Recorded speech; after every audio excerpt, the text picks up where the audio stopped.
And I'm going to open up a P5 sketch just in case I want to do any demos over here. Okay. So when we're working with interaction, we basically learned how to move shapes around on the canvas by changing different parameters, like their position or their size or their color, and using input from the mouse or other sources to change those values. So the process of animation is very similar, but instead of using user input, we're just going to automate those changes. And so this is something that happens in all sorts of different types of software. There's lots of things that we want to animate over time so that we have transitions between states. So you can see a million examples of that, like pretty much everywhere. Even really subtle things like I use the browser as an example a lot, but notice when I move the mouse over this tab, it doesn't just flip to another color. It transitions. It's pretty fast, but it does this little transition. And that gives it this kind of more living quality to it. So it makes us kind of notice these changes, and it kind of eases these changes into what we're seeing. And so this is used basically everywhere in digital software. And we're going to look at the very fundamental way that this works, which is basically we start with a value. We want to change that value until we reach another value. And then we either stay there or we reset or we do something else. And so we've learned enough at this point that we'll be able to do that. We're just going to use some basic conditional statements and some basic arithmetic to be able to animate whatever we want to animate in our P5 sketch. So I'm just going to do these examples over in P5. Okay, so we're just going to start with a shape. And a lot of this is going to feel like review, but that's okay. So I'm going to start with a circle. And I'll put the circle at 200x and 200y and 200 size. Or let's just do 100 size. So we'll put it right in the middle of our canvas. Let's save this so we don't forget later. And I'll make a little comment so we know what's going on here. Animation example, March 11. Okay, so we've got this little circle, and so that's exciting, but we're not going to be able to move it because this 200 and this 200, these two values, are both hard-coded, so they're never going to change from that 200. So we've already seen with interaction, if we want to be able to change the position of the circle over time, we need to change those values using variables. So I can replace my 200 with a variable like mouse x that changes over time. I can replace my y with another variable like mouse y that changes over time. I can even replace my size with one of my values, and that will change over time. And so that's great for interaction, but if we want to do an animation, we need to automate that process. And so with interaction, we just need to track that value. And we can also use map to change exactly how the value works. But with animation, we have to automate that change. So let's look at how to do that. So if I need a variable here. And so let's say I create a variable x and I set that equal to 200. And I'll put x in here. So that's good, but it's not quite enough to actually create an animation because remember, our variable x, if we declare it here, we're always making a new version of x every time we draw our circle. And so it's never going to change because we're resetting it and we're recreating it and we're creating it at that value 200. So even if I change x, if I say x plus equals 300 or something like that, or if I say, x equals, oops, I don't know what happened there, x equals mouse x, it doesn't change because we're redeclaring x here. So what we need to do first is we need to remove this x value from the current scope. We talked about this a few times at this point, but inside the draw function, variables that get created in there, they only exist inside the draw function. So the first step of our animation process is to get this x value out of this scope. So we're going to copy this and paste it up here in our global variables.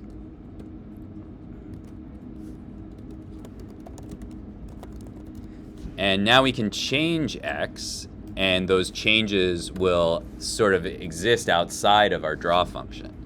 So if I say x++, we're going to get this little animation. So we're automating that change in the x value, and we're basically just taking whatever the value of x is, and we're incrementing, we're adding 1 to that value. So plus does it mean like just 1 or? Yeah, it means just 1. So plus is just 1. Yeah.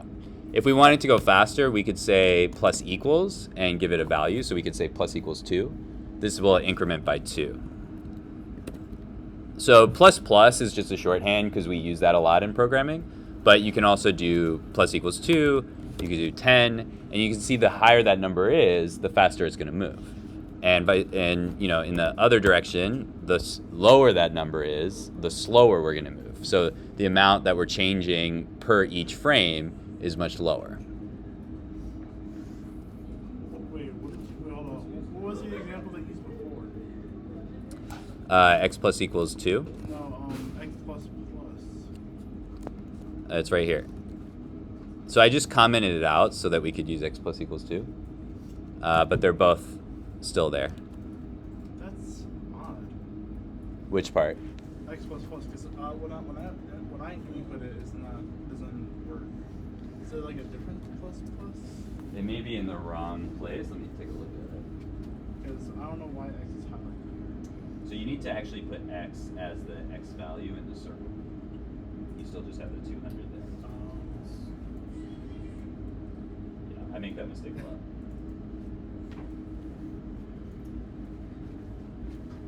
All right.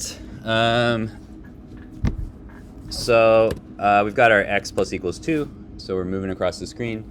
And so we can start to animate, but if we, leave the canvas, then we don't see the circle anymore. So it's we've got movement, but we need to control the movement. And so we can use that by using conditional statements and checking for certain conditions. So we can check, we know the x position of our circle, and then we can check where it is. And when we get to a point over here, or maybe over here, we can check to see, is it outside of the canvas? And then if it is, we can decide what to do. Maybe we reset it somewhere else, or maybe we, change the direction. We can do different things with it. So we're going to look at a couple ways to do that. Let's keep going. Okay. So we're going to use a conditional statement. So what we want to know is if the circle has gone past the right side of the canvas or the width of our canvas. So we can say if x and then is greater than, and we know the width of the canvas is 400, so we could just hard code it. If we want to change the width of the canvas later, we probably want to use width instead, so that it'll update with the canvas. So we can say x is greater than width. So what we'll say here is if x is greater than width, if that x value is larger than where our canvas ends, we can decide what to do. So for now, let's just reset it. So we'll set it back to where it starts. We'll say x equals 200. So now when we get to that end of the canvas, we get set back to the middle. Okay, so now we have a little bit more control. It might not be exactly what we want, but at least we can see that animation continues, and then we can start to understand how these parameters fit together, and we can, make different changes to the animation. So again, the advantage of using the width variable here is that if I change my canvas width, if I set it to 500, then the animation updates to match the canvas width. You don't have to do it that way. You might be working with an animation that doesn't actually go beyond the bounds of the canvas, and then you don't really care. So maybe actually what we wanted is for it to just reset right here. So it sort of depends on the context. But in this case, let's say we want the circle to go to the end of the canvas, we can use width here. Okay. So let's continue adding to this because we're going to do some more interesting stuff with it. Any other questions on what we've got so far? Okay. Let's really quickly show this isn't just for position.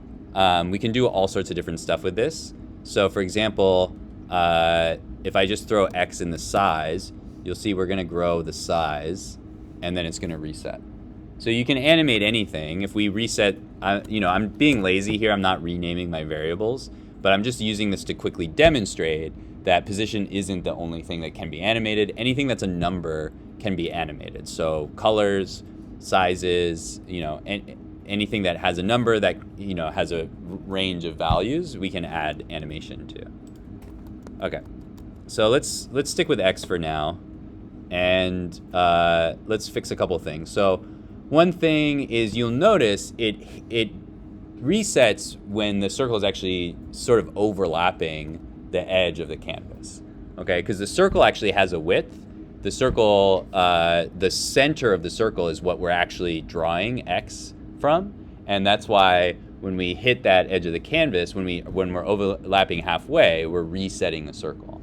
So depending on what shape you're using, if we were drawing a square instead, so if I put square here, the square actually makes it all the way, because X for the square is on the left edge. So the square makes it all the way over. So it's different for each shape. It's important to just understand how the shapes are being drawn. Yeah.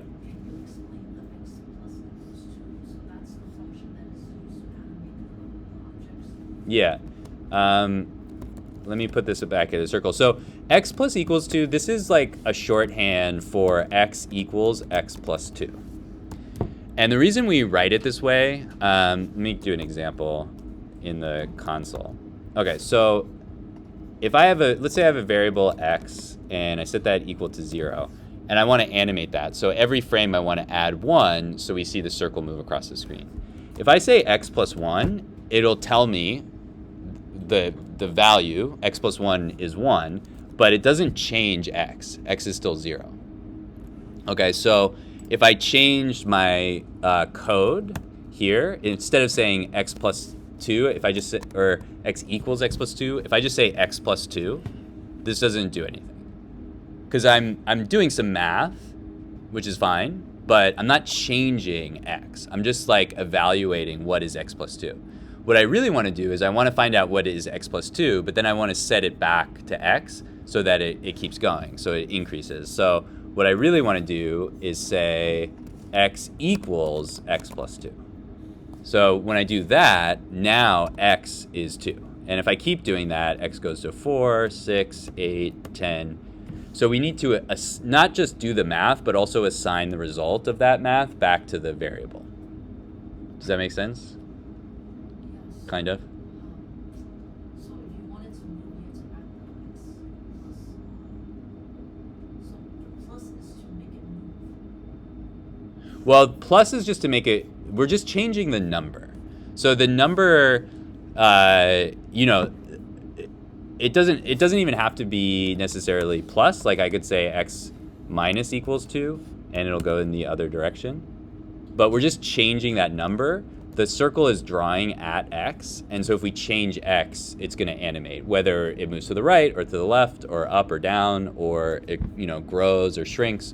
Those depend on what properties we change.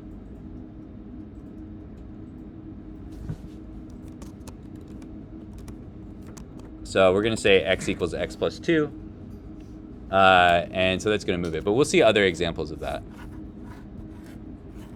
Does that make more sense, or are you still... I'm trying to understand what is the function that makes it move. It's just adding here. So it's really just that one statement, this X equals X plus 2. Let's take out the background for a second and you'll see what's happening. So see how it's like drawing the circle many times? But when we draw in the background, it covers over the previous circles. So each circle is being drawn at X, but X is changing each time we draw the circle. So let's also we could draw X on the screen. So do you see that number that's changing as we go? that represents the x value, which is where it draws the circle. And so since we changed that number, it's moving across the canvas because x is getting bigger.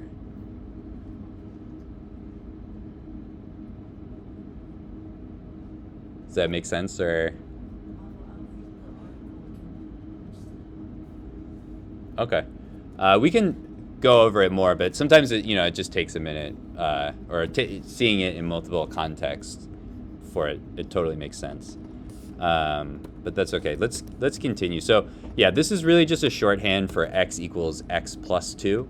So we're adding 2 to the value, but then we're assigning it back to x. And because we do that a lot in programming, there's a shorthand for it, which is just plus equals or plus plus for 1. All right, so let's do a little bit more. So we're going to make the circle go all the way over the side of the canvas.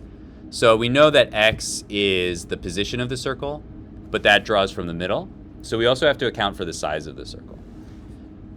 We know the size of the circle is 100, and because it's a circle, the width and the height are the same. And so we know that half of 100 is 50. So that's the radius of the circle. So we need to account for that when we do our math. So what we're saying right now to get this to reset is this x, once it gets to here, over whatever the width is, we're going to reset it. But we really need to know this plus like half of the circle. So we need to add a little bit to the end. So we need to say x is greater than width plus 50. And we'll see now we go all the way over. Or you could do it the other way around. You could say x minus 50. That may make more sense because you've got the circle properties on one side and you've got the canvas properties on the other side. But it's two different ways of saying the same thing. So we're saying the position of the circle, which is x, minus the radius or half the size of the circle, which is 50. If that is larger than the width of the canvas, then we want to reset our animation. Okay, we're going to make a couple changes to this, but any other questions at this point? Yeah.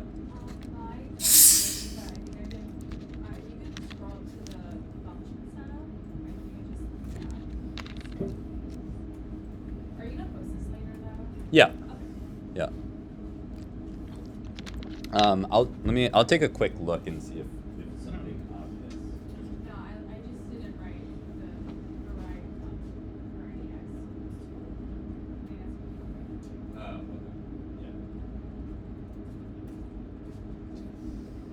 Okay.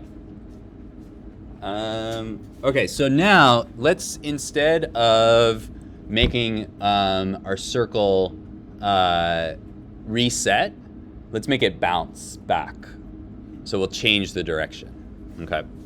So instead of saying x equals 200, what I need to do is change this increment, this value.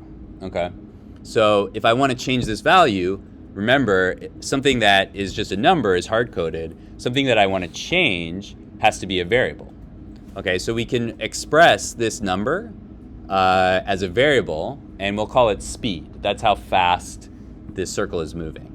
So this also has to be a global variable if we want to change it and for it to retain its value. So we're going to make a new variable called speed, and we'll just set that to 2.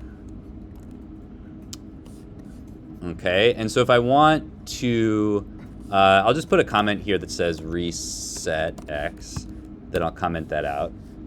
So if I want to change the speed instead of just resetting, I need to say x equals x plus speed. That gives us the same thing. And now I'll just change the speed. So I'll say speed equals -2. So we'll go the other direction.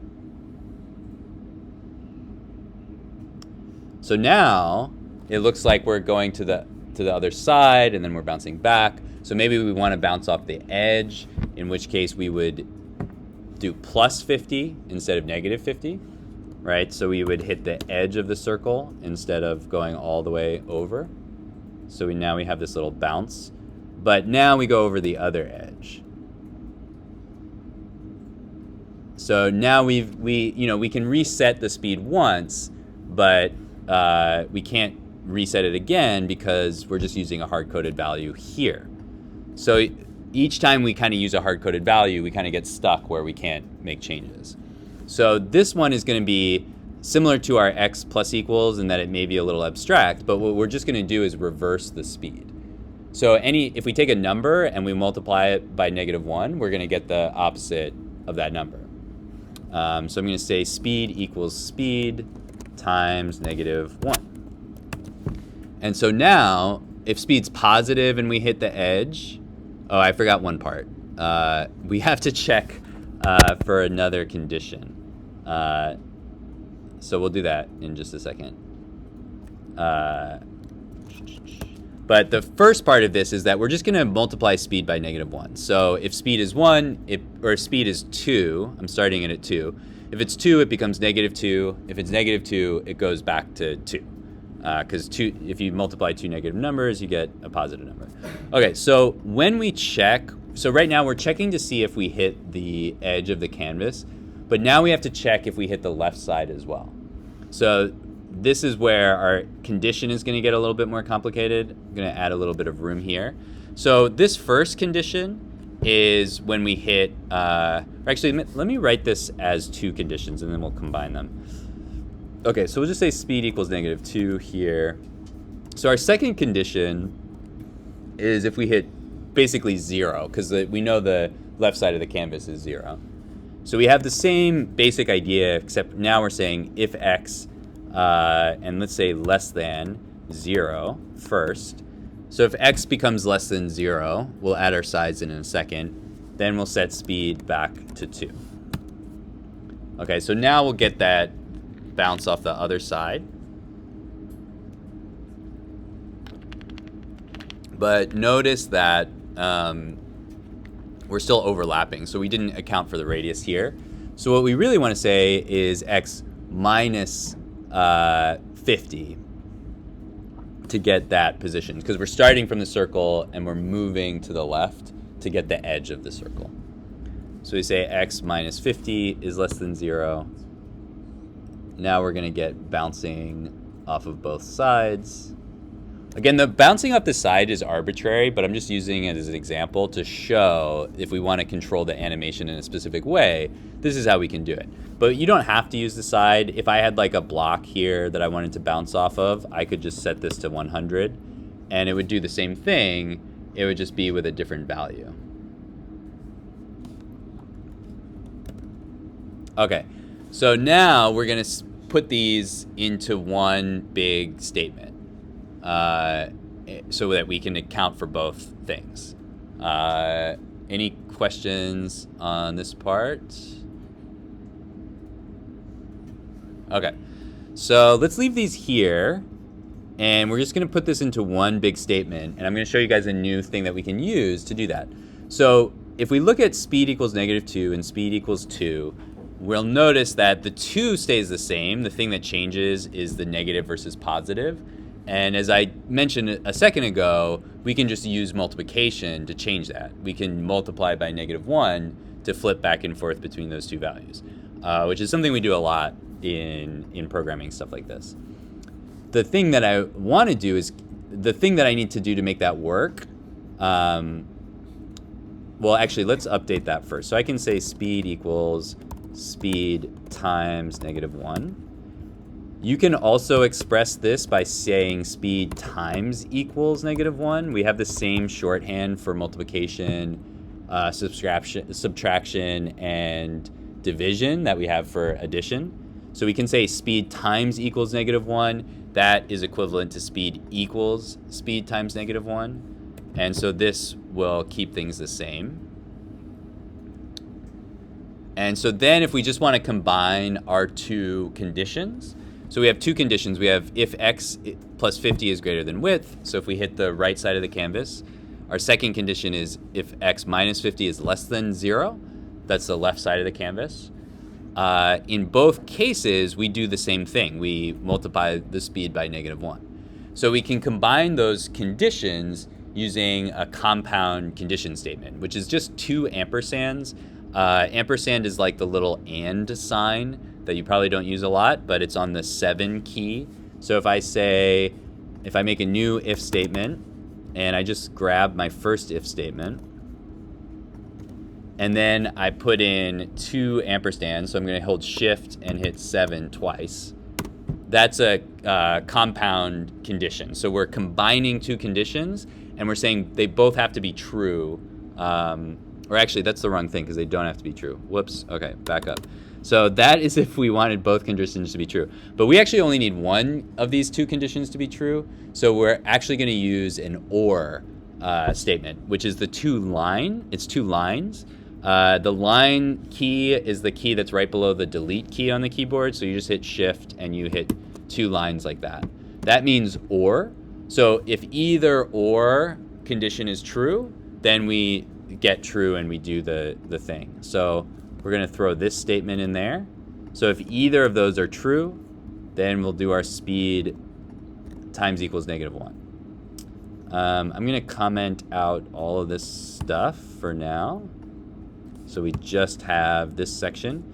And so this looks very complicated, but it expresses a very basic idea in just a couple lines of code, which as we become more familiar with writing code, that's one of the things we want to do so that we can express complex ideas in very simple terms. Okay, so now with just this one conditional statement, we get the ball bouncing off the left and the right.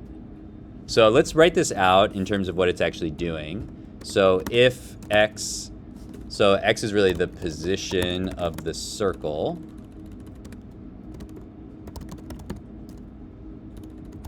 X. So if the position of the circle x is greater than the canvas width and the radius, reverse this speed value by multiplying by -1. Okay? If the position minus the radius is smaller than 0, the left side of the canvas, reverse, let's say also reverse speed. Okay. So this kind of looks gross, but I'm just going to leave all this here just so we can see the process that we went through to get here. And then I'll make a simpler example of this later. Okay. So we managed to do this on X. Let's do the same thing on Y. So we'll get bouncing off the top and the bottom as well. Any questions before we do that? Okay. What does speed times mean? This one? Yeah, speed times. No, not the whole thing. Not the whole thing. Just speed times. Just this? Yeah. So we're just multiplying the number. So we're taking the value of speed, which is 2, and we're just multiplying it by a number. But there's no number behind. Oh wait, we're supposed to is the number we're multiplying it by after the equal sign? Yeah. Alright.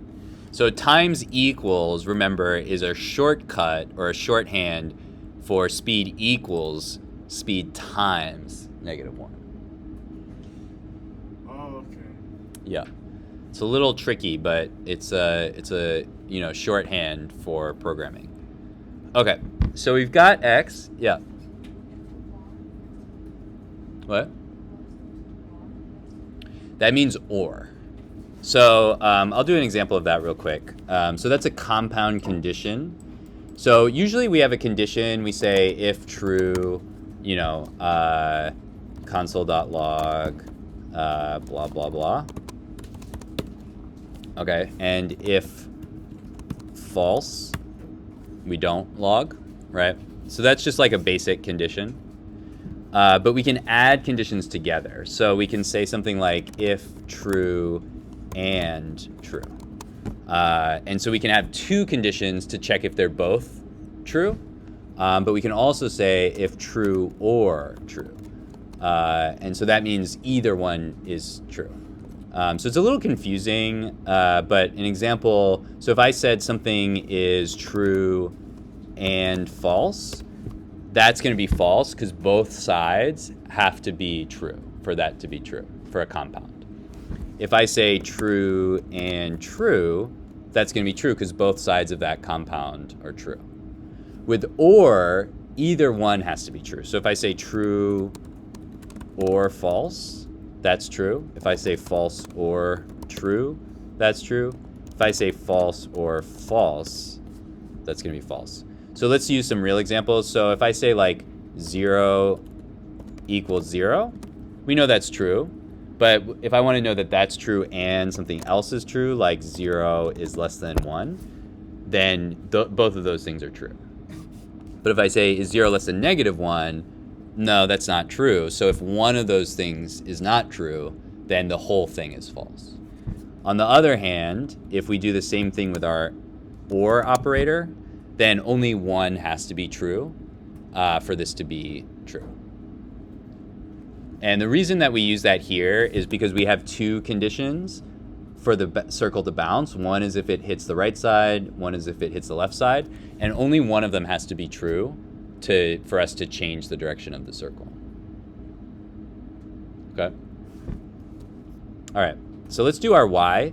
So I'm gonna program this incorrectly first, and then we're gonna fix it. So I'll show you why.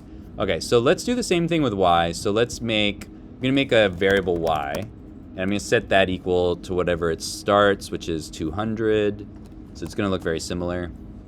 Okay, so now I'm gonna put y here, and then I'm gonna do the same thing to y. I'm gonna say y equals y plus speed, or we can just say y plus equals speed. Okay, so now we're moving on y as well, so that's cool. And when we bounce, we're changing the speed on both x and y. So what happens, I'll make x a little wider just to exaggerate this. So I'm gonna make x 600. So notice when we hit the width over here, we move back on y regardless of where y actually is. So we're not bouncing off this thing, that's one problem. But then whenever we change x, we're also changing y. That's because I only have one variable for the speed. And so I need to use two different speed variables so I can treat the x speed and the y speed independently of each other. So to do that, there's a few things I could do. I could add an x to the end of this so I could have speed x, but then I'd have to rewrite all my code. I could put the speed into like an array or a vector, but we haven't really learned how to do that yet. So let's stick with this for now. We'll have speed x and we'll have speed y. And so now when I have x equals x plus speed, what I really want is x equals x plus speed x. And when I have y plus equals speed, I really want y plus equals speed y. And then when I scroll all the way down here, past all of my commentary, when I reset the speed for x, I want to reset the speed for x. Okay, so now the y will keep going. So it's going down, we can't see it. Let's make the canvas smaller. Okay, so we'll see the y keeps going, but we bounce off the side. And so the y is gonna keep going down because we haven't reversed the y speed. And so again, we lose our ball. So last little bit, and now hopefully you can already predict what I'm gonna do, but I'm basically just gonna do the exact same thing that I'm doing here, except instead of x for left to right, and instead of width, I'm going to use y and height. So y is for up and down, height tells us how tall the canvas is. So I'm just going to grab this entire statement and copy and paste, and we'll say do it again on Y. And so I just replace the Y. This works in part because our circle has the same width and height, so we don't have to change any of these other numbers. So we have Y plus 50, Y minus 50, and then we have speed Y. Okay, so now we get this nice bouncing back and forth. And if I change the canvas size a little bit, let's change it to 500, we're going to have the very famous, uh-oh, we missed something. Oh, I didn't change width. Okay, forgot to change width to height. And so now we have the famous bouncing DVD logo that you guys have probably seen before. That's, you know, how that works. That's our DVD screensaver. So let's do this with one more thing, and then we'll pause for you guys to work on it a little bit.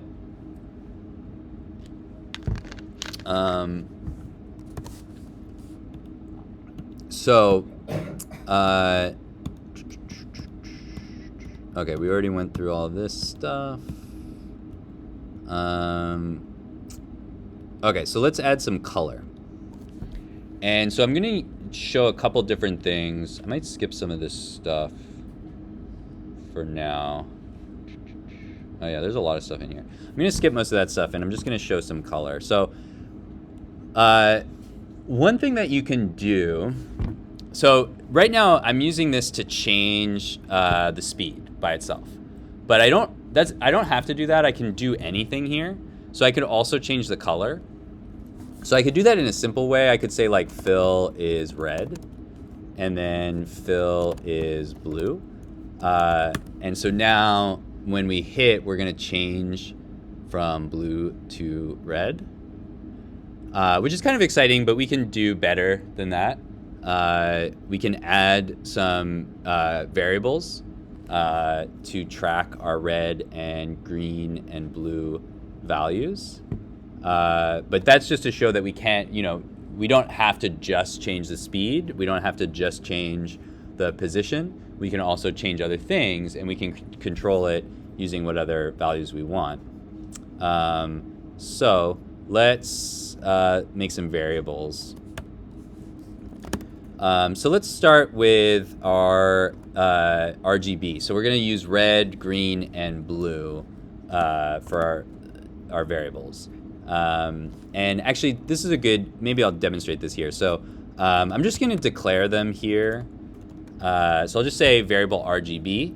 So you can declare values like this. If you want to declare a bunch of color values, you can just use commas to separate them. You don't have to assign them at the same time.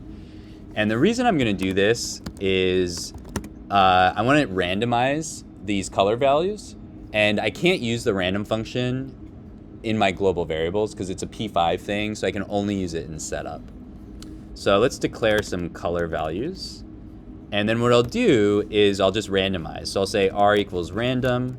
And then with the random function, you can basically just put in a number between 0 and 255, and it'll just give you a random number in that range.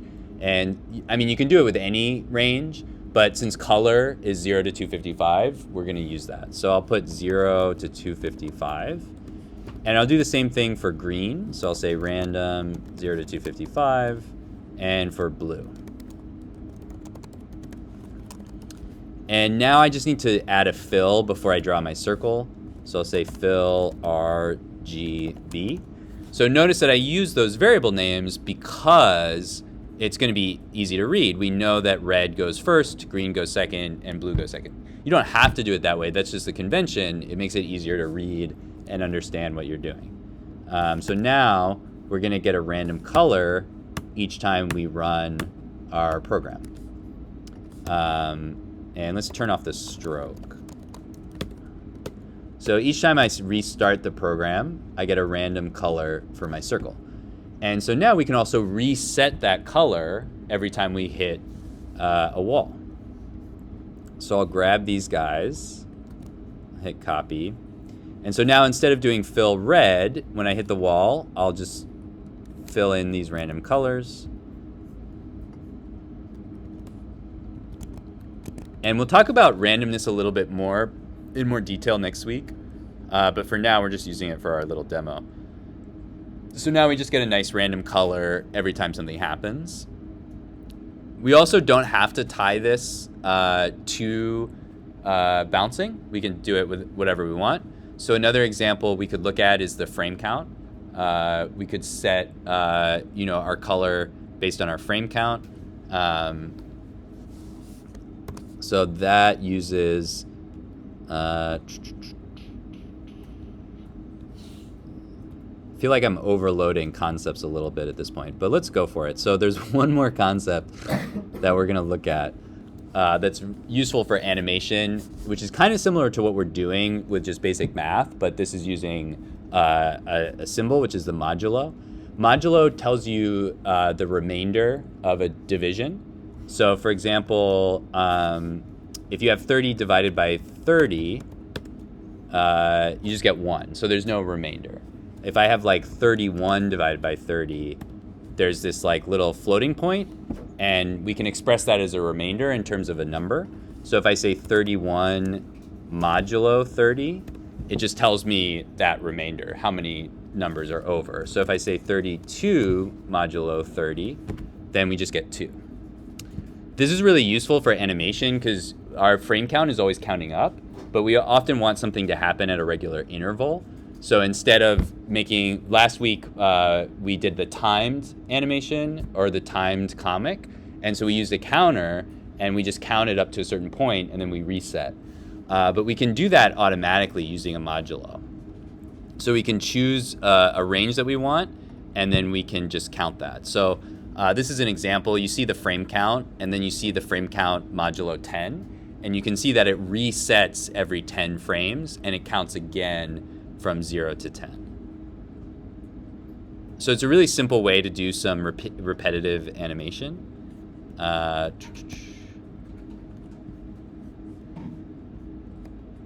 And here's another visualization. So if we're using it to animate, you see the frame count is always going to keep going up. But if we use modulo over 30 frames, it's just going to reset to 30.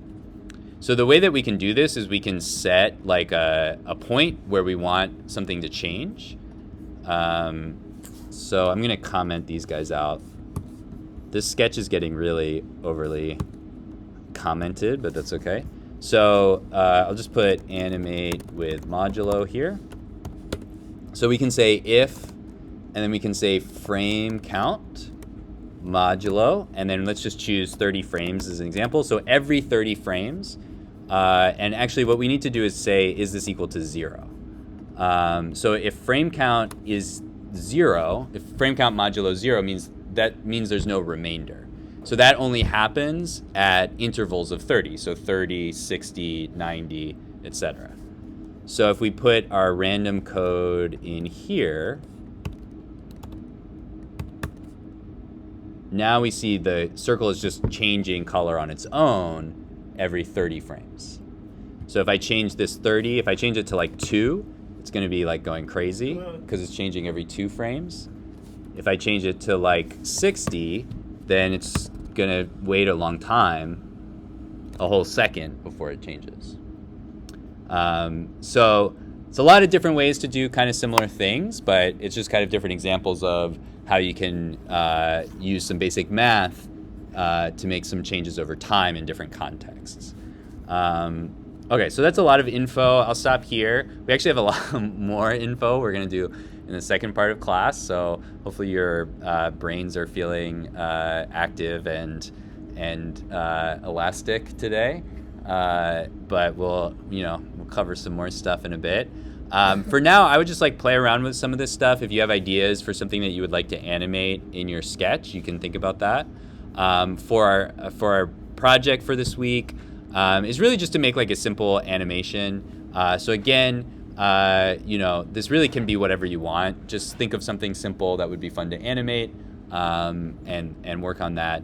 And then again, since it's an animated thing, take a few screenshots instead of just one screenshot so we can see how it changes over time. But yeah, keep in mind you can animate color and size, not just position. You can do different things with that. Okay, so I'll stop here. We'll have some workshop time until 3:40 as usual, and then at 4 we'll talk about transformation.